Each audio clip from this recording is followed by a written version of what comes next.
Namaskar everyone. How are you all? I hope you guys are healthy at your place. So, from today we are going to solve our worksheet exercise. So, take out your worksheet, your pencil and write down with me. See, your handwriting should be very neat and clean and write with your pencil, not with your pen. Okay? So, page number 12, chapter 3, housing and clothing. Okay, see day 1 exercise, question number 1, MCQ. First question is, how your house should be blank. यानी आपका house कैसा होना चाहिए. Option A dirty, option B dark and option C well यानी good. तो अब house should be well है ना, good. So write down option C well and tick that option. Now see the second one, mosquito spreads blank. Mosquitoes क्या spread करता है. Option A fresh air, no. Option B dust, no. And option C germs, yes. तो mosquitoes spread germs. So tick the option C, write down in a blank. Now see the third one, blank should be cleaned regularly. So option A is near the window. Option B, यहाँ पे anywhere लिखा है वहाँ floors आएगा. Okay, यहाँ से ये काट के आपको फ्लोर्स लिखना है. And option C in the proper places. So should be clean regularly यानी हर रोज़ क्लीन होना चाहिए क्या. It should be floors. So tick the option B and write down in a blank. Now question number 2, true or false. Write down T or F only, okay? Not a right and wrong. You have to write down T or F. First one is, a clean house is hygienic. Yes, it's true. एक clean house है वो hygienic है, हमारी hygiene के लिए अच्छा है. तो yes, it's true. So this statement is true. You have to write down T here. See the second one, our house should not be well lit. हमारा हाउस है वो अच्छे से एयर ही नहीं, मतलब सनलाइट नहीं आनी चाहिए हमारे घर के अंदर. तो is it good. No, this statement is wrong. So we have to write down F in front of second one. Now see the third one, house should be airy. यानी हमारा घर है वो एयरी होना चाहिए, उसमें फ्रेश एयर है वो आती जाती रहनी चाहिए. तो this statement is true.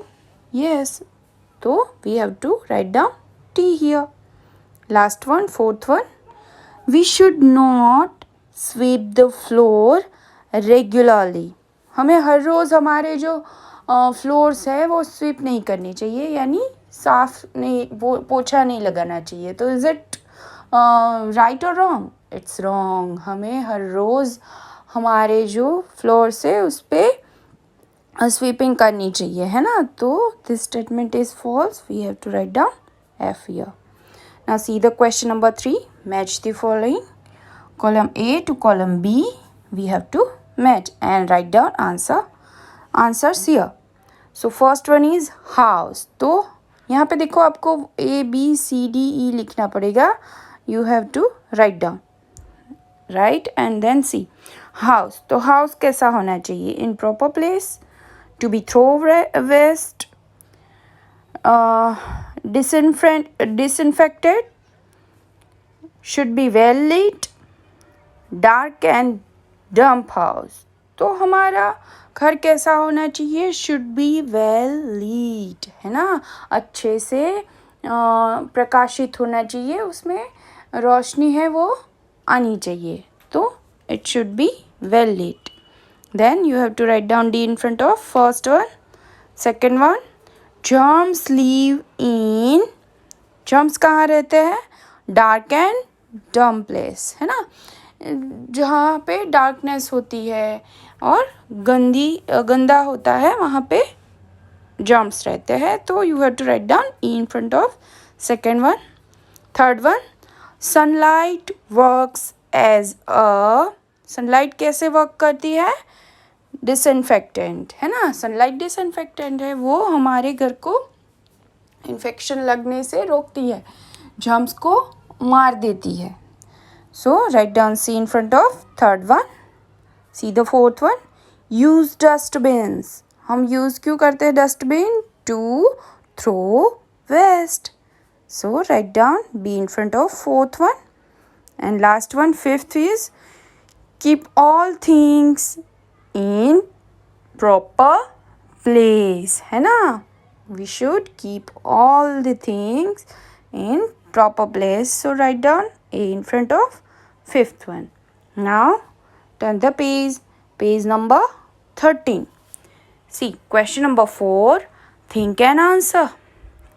Question 1, write down the 5 ways to how to keep your house clean. You have to write down 5 ways how to keep your house clean. ऐसे 5 चीज़ें लिखनी है जिससे हमारा घर है वो हम क्लीन रख सकते हैं. तो first one is a house should have windows and open spaces. हमारे घर में विंडोज़ डोर्स होने चाहिए और ओपन स्पेसेस यानी वरांडा, बालकनीज़, है ना, ये रहेंगे तो क्या होगा? हाउस वेल लीट और एयरी रहेगा. So it should have Windows and open spaces. Second one is wire netting indoors and windows stop the entry of insects. यानी हम विंडोज़ और डोर्स में अगर वायर नेटिंग लगाते हैं तो इंसेक्ट की जो एंट्री है वो स्टॉप हो जाती है, वहाँ से वो आते ही नहीं, तो घर है वो डिसइंफेक्टेड रहता है ना. Third one is household waste should be thrown into dustbins. यानी हमारे घर का जो भी कचरा है वो हमें कहाँ थ्रो करना है, कहाँ फेंकना है? We should be thrown into dustbins only. Okay. Fourth one, floor should be clean daily. यानी हमारे जो घर के फ्लोर्स है वो हर रोज़ क्लीन होने चाहिए. And fifth one is object should be kept in their right places. यानी घर के जो ऑब्जेक्ट्स हैं, जो चीज़ें हैं, जो हमारी ज़रूरत की चीज़ें हैं, वो कहाँ होनी चाहिए? इन देयर राइट प्लेस, वो उनकी जगह पे होनी चाहिए. क्यों? क्योंकि हमारा टाइम बर्बाद ना हो. जब भी हमें वो चीज़ चाहिए तो वो उसकी प्लेस से हमें मिल जाए, है ना. सो bye these 5 ways we can keep our house clean. So first one is a house should have windows in open spaces. Second thing is wire netting in doors and window stop the entry of insects. Third one is household waste should be thrown into dustbins. Fourth one is floors should be cleaned daily. And fifth one is objects should be kept in their right places. See, after every sentence you have to put full stop. See, as you can see, I have put a full stop. So you must do it. Now see, day 2 exercises. Exercise 1, question 1, fill in the blanks. First one is a good house have plenty of fresh air. यहाँ पे fresh ही लिखा है, वहाँ पे आपको air लिखना है. Okay. fresh air and blank. अच्छे हाउस में क्या होना चाहिए? बहुत ज़्यादा हवा, फ्रेश एयर, और क्या होना चाहिए? Water? No, it should be sunlight. Sunlight होनी चाहिए, है ना? So write down sunlight in a blank. Second one is natural fibers are obtained from either plants or blank. Options are animals and man-made. तो natural fibres है, we get from natural things only, है ना? तो वो man made तो हो नहीं सकती. तो नेचुरल थिंग क्या है? It is plants or animals. So tick the animals and write down in a blank. And see the third one. The fibers obtained from blank plants. हम फाइबर्स है वो कौन से प्लांट से लाते हैं? मतलब प्लांट से लाते हैं. शीप के प्लांट से लाते हैं या जूट के प्लांट से लाते हैं? शीप का कोई प्लांट होता है? No. So we the fibre obtain from jute plants, है ना? Write down jute here. Now see the fourth one, last one. Woolen clothes protect our body from blank and keep us warm. Woollen cloth से वो हमारी body को क्या रखते हैं? Protect करते हैं कोल्ड से, और हमारी बॉडी को क्या रखते हैं? गर्म रखते हैं या फिर ठंडा रखते हैं? तो वो हमारी बॉडी को वार्म रखते हैं. बट किससे बचाते हैं? फ्रॉम हीट और कोल्ड. वो किससे बचाते हैं हमें? कोल्ड से. So woollen clothes protect our body from cold and keep us warm. So tick the cold year and write down in a blank.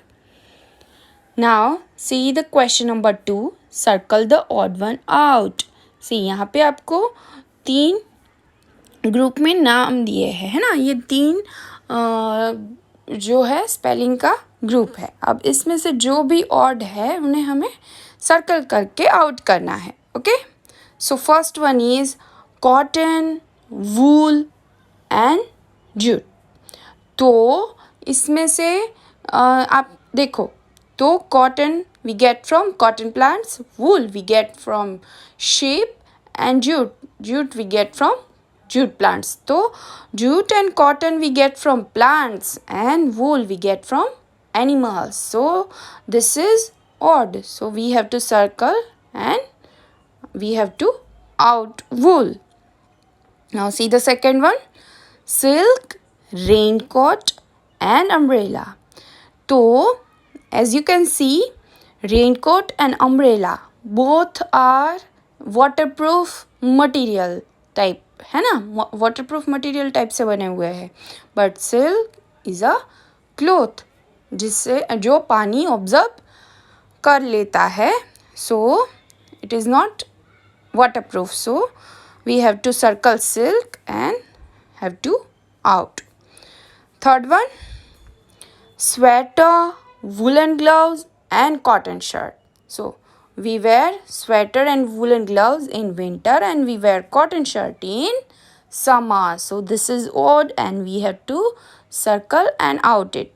So circle it, cotton shirt.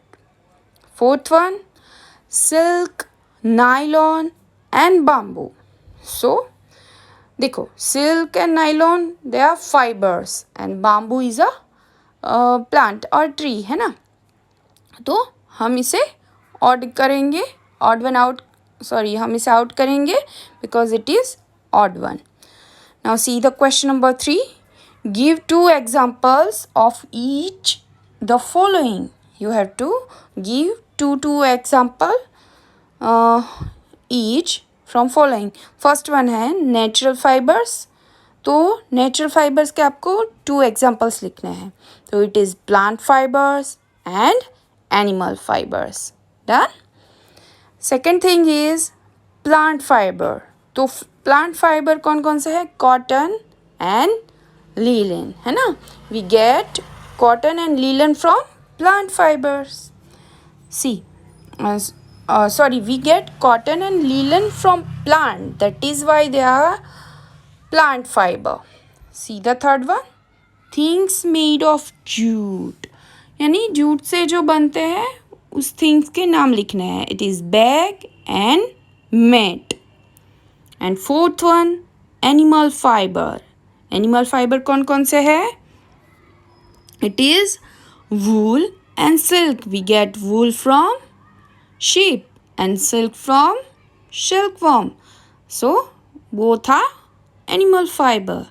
So you have to write down day 1 and day 2 exercises in your worksheet. Okay.